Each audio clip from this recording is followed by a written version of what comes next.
അവർ വളരെ അത്യാഗ്രഹികളായിരുന്നു.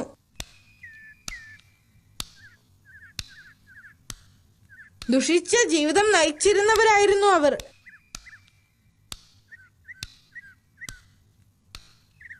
അവർക്ക് ജീവിക്കാൻ ധാരാളം പണം ആവശ്യമായിരുന്നു. അതിനാവശ്യമാകുന്ന പണം അവർ നീച പ്രവർത്തികളിലൂടെ കൈവരിക്കുമായിരുന്നു.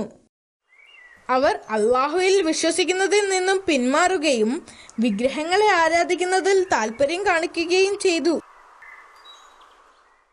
ചിലർ സൂര്യനെ ആരാധിച്ചിരുന്നു, ചിലർ ചന്ദ്രനെയും ആരാധിച്ചിരുന്നു, മറ്റു ചിലരാകട്ടെ അഗ്നിയെയും ആരാധിച്ചിരുന്നു.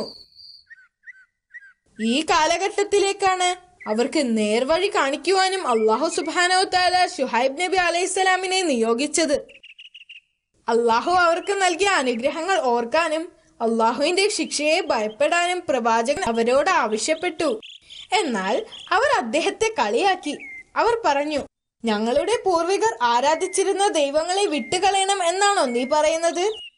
എന്റെ ജനങ്ങളെ, അള്ളാഹു അല്ലാതെ മറ്റൊരു ദൈവമില്ല. പ്രവാചകൻ മറുപടി പറഞ്ഞു. ആളുകൾ അവരുടെ ദുഷ്ടപ്രവർത്തികൾ തുടർന്നു. നിർഭാഗ്യവശാൽ ആ നഗരത്തിലൂടെ പോകേണ്ടി വരുന്ന യാത്രക്കാരെയെല്ലാം അവർ ഭീഷണിപ്പെടുത്തുകയും ബലം പ്രയോഗിച്ച് അവരുടെ കയ്യിലുള്ളതെല്ലാം പിടിച്ചു പറിക്കുകയും ചെയ്തു. ഇസ്ലാമിക ചരിത്രം നമ്മോട് പറയുന്നത് ആളുകളിൽ നിന്നും നികുതിയും കരവും ചുമത്തിയിരുന്ന ആദ്യത്തെ ആളുകൾ മിദിയൻ നിവാസികളാണെന്നാണ്. ആ പ്രദേശത്തിലൂടെ കടന്നു പോകേണ്ടി വരുന്ന യാത്രക്കാരിൽ നിന്നും അവർ നികുതി പിരിച്ചിരുന്നു. സ്വന്തം ജീവൻ ഭയന്ന് യാത്രക്കാർ അവർ പറയുന്നത് അംഗീകരിച്ചു. അവിടെയുള്ള കച്ചവടക്കാർ കൃത്രിമം കാണിച്ചിരുന്നു. അവർ ഒരിക്കലും സത്യസന്ധമായ അളവുകൾ ഉപയോഗിച്ചിരുന്നില്ല. അതുവഴി അവർ ജനങ്ങളെ വഞ്ചിക്കുകയായിരുന്നു. ഈ ചെയ്യുന്നതെല്ലാം അവരുടെ നല്ലതിനാണെന്നും തന്റെ സ്വന്തം നേട്ടത്തിനല്ലെന്നും അവരെ മനസ്സിലാക്കാൻ അദ്ദേഹം ഒരുപാട് ശ്രമിച്ചു. അവരുടെ കച്ചവടത്തിൽ സത്യസന്ധത പുലർത്തണമെന്ന് അവരോട് പലതവണ അപേക്ഷിച്ചു. എന്നാൽ ജനങ്ങൾ അദ്ദേഹത്തിന്റെ വാക്കുകൾ സ്വീകരിച്ചില്ല. പ്രവാചകൻ തന്റെ ദൗത്യം തുടർന്നുകൊണ്ടേയിരുന്നു. സത്യസന്ധമായ ജീവിതം നയിക്കാൻ അദ്ദേഹം അവരെ നിരന്തരം ഗുണദോഷിച്ചു. എന്നാൽ അവിശ്വാസികൾ അദ്ദേഹത്തെ പരിഹസിക്കുകയും തരം താഴ്ത്തുകയും ചെയ്തു. ഞങ്ങൾ ഇത് നിർത്തണമെന്നാണോ നിങ്ങൾ പറയുന്നത്? ഞങ്ങൾ ആരെയും വഞ്ചിച്ചിട്ടില്ല. യാത്രക്കാർ ഞങ്ങളുടെ ഭൂമിയിലൂടെ കടന്നു പോകുമ്പോൾ നികുതി അടക്കാൻ അവർ തയ്യാറാണ്. പിന്നെന്തിന് ഞങ്ങളിത് നിർത്തണം? പ്രവാചകൻ അവരോട് അള്ളാഹുവിന്റെ ശിക്ഷയെക്കുറിച്ച് താക്കീത് നൽകി. നീ നിന്റെ പ്രസംഗം നിർത്തിയില്ലെങ്കിൽ ഞങ്ങൾ നിന്നെ കല്ലെറിയും, ഈ നഗരത്തിൽ നിന്ന് ഓടിക്കുകയും ചെയ്യും. അവർ അദ്ദേഹത്തിന് താക്കീത് നൽകി. ക്ഷമ നശിച്ച അവിശ്വാസികൾ പ്രവാചകന്റെ വീട് ആക്രമിച്ചു. അതിനകത്തുണ്ടായിരുന്ന സാധനങ്ങൾ എല്ലാം എടുത്തുകൊണ്ടുപോയി. വീടിന് പുറത്തായിരുന്ന പ്രവാചകനെ അവർ തടഞ്ഞു വെച്ചു. എന്റെ ജനങ്ങളെ, നിങ്ങൾ സ്വയം മാറുക, അള്ളാഹുവിനെ ഭയപ്പെടുക. അവരുടെ ഭീഷണിയിൽ ഭയക്കാതെ പ്രവാചകൻ വിളിച്ചു പറഞ്ഞു, നിന്റെ ദൈവത്തോട് പറഞ്ഞ് ഞങ്ങളെ ശിക്ഷിക്ക്. അവരിൽ ഒരാൾ പറഞ്ഞു. പ്രവാചകന്റെ എല്ലാ പ്രതീക്ഷയും നഷ്ടപ്പെട്ടു. അദ്ദേഹം തന്റെ അനുയായികളെയും കൂട്ടി മരുഭൂമിയിലൂടെ യാത്രയായി. എന്നിട്ട് അള്ളാഹുവിന്റെ സഹായത്തിനായി പ്രാർത്ഥിച്ചു.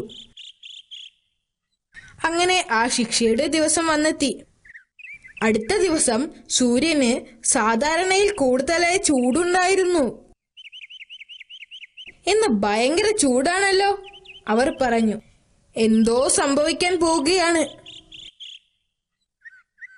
ചൂടിൽ നിന്നും രക്ഷപ്പെടാൻ ജനങ്ങളെല്ലാം അവരവരുടെ വീടുകളിലേക്ക് ഓടി.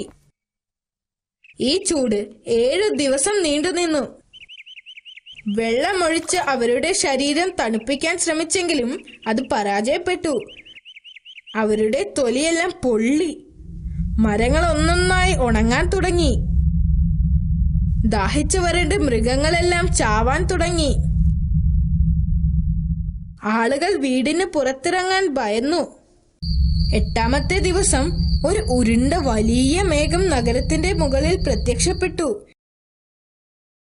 ഇത് കണ്ടപ്പോൾ ആളുകൾ കരുതിയത് മഴ പെയ്യാൻ പോവുകയാണെന്നാണ്. അവിടെയുള്ള എല്ലാ ജനങ്ങളും ആ മേഘത്തിന്റെ അടിയിലേക്ക് ഓടിപ്പോയി.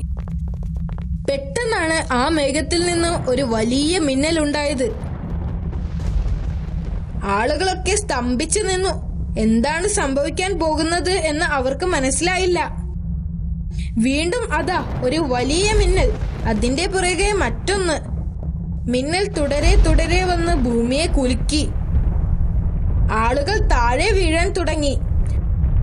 പിന്നീട് അവരുടെ മേലെ അല്ലാഹു തീമഴ പെയ്യിച്ചു. തീമഴ അവരുടെ വീടുകളെയും എല്ലാത്തിനെയും നശിപ്പിച്ചു. തീമഴയിൽ അവിശ്വാസികളെല്ലാം വെന്ത് ചാരമായി. പ്രവാചകൻ താക്കീത് നൽകിയതുപോലെ അവർക്കുള്ള ശിക്ഷയായിരുന്നു ഇത്.